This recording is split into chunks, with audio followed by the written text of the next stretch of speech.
The Life and Adventures of Santa Claus. Youth, Chapter 4. Claus.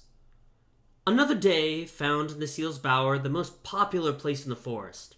The nymphs clustered round her and the child that lay asleep in her lap, with expressions of curiosity and delight. Nor were they wanting in praises for the great ox's kindness in allowing the seal to keep the babe and to care for it. Even the queen came to peer into the innocent, childish face, and to hold a helpless, chubby fist in her own fair hand. "What shall we call him, Necile?" she asked, smiling. "He must have a name, you know." "Let him be called Claus," answered Necile, "for that means a little one." "Rather let him be called Nicholas," returned the queen, "for that will mean Necile's little one."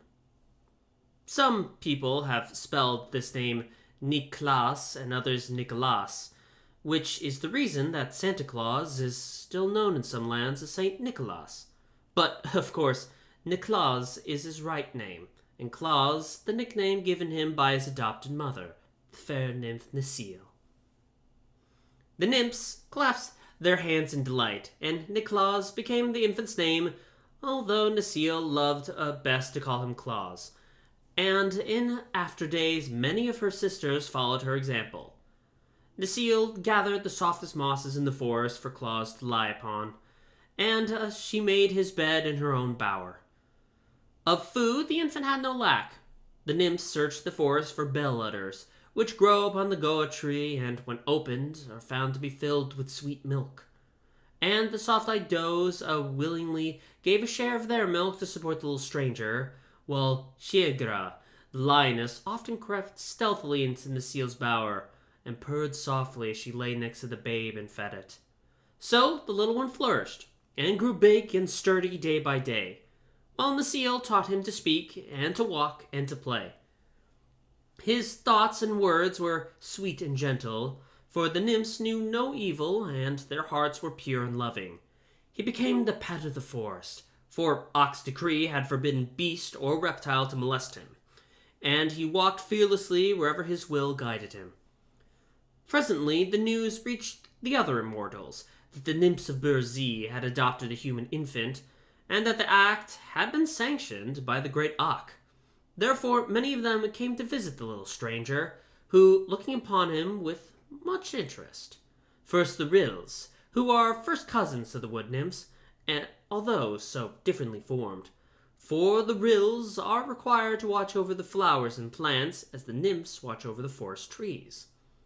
They search the wide world for the food required by the roots of the flowering plants, while the brilliant colors possessed by the full-blown flowers are due to the dyes placed in the soil by the Rills, which are drawn through the little veins in the roots and the body of the plant as they reach maturity. The Rills are a busy people, for their flowers bloom and fade continually. But they are merry and light-hearted, and are very popular with the other immortals. Next came the Knooks, whose duty it is to watch over the beasts of the world, both gentle and wild. The Knooks have a hard time of it, since many of the beasts are ungovernable and rebel against restraint. But they know how to manage them, after all, and you will find that certain laws of the Knooks are obeyed by even the most ferocious animals. Their anxieties made the Knooks look old and worn and crooked, and their natures are a bit rough from associating with wild creatures continually. Yet they are most useful to humanity and to the world in general, as their laws are the only laws of the forests beasts recognize, except those of the master woodsman. Then there were the fairies, the guardians of mankind, who were much interested in the adoption of Claus because their own laws forbade them to become familiar with their human charges. There are instances on record where the fairies have shown themselves to human beings, and have even conversed with them, but they are supposed to guard the lives of mankind unseen and unknown, and if they favor some people more than others, it is because they have won such distinction fairly, as the fairies are very just and impartial. But the idea of adopting a child of men had never occurred to them, because it was in every way opposed to their laws. So their curiosity was intense to behold the little stranger, adopted by Necile and her sister nymphs. Claus looked upon the immortals who thronged around him with fearless eyes and smiling lips. He rode laughingly along the shoulders of the merry rills. He mischievously pulled the grey beards of the low-browed knooks. He rested his curly head confidently upon the dainty bosom of the fairy queen herself. And the rills loved the sound of his laughter. The nooks loved his courage, and the fairies loved his innocence. The boy made friends of them all, and learned to know their laws intimately. No forest flower was trampled beneath his feet, lest the friendly rills should be grieved. He never interfered with the beasts of the forest, lest his friends the nooks become angry. The fairies he loved dearly, but, knowing nothing of mankind, he could not understand that he was the only one of his race admitted to friendly intercourse with them.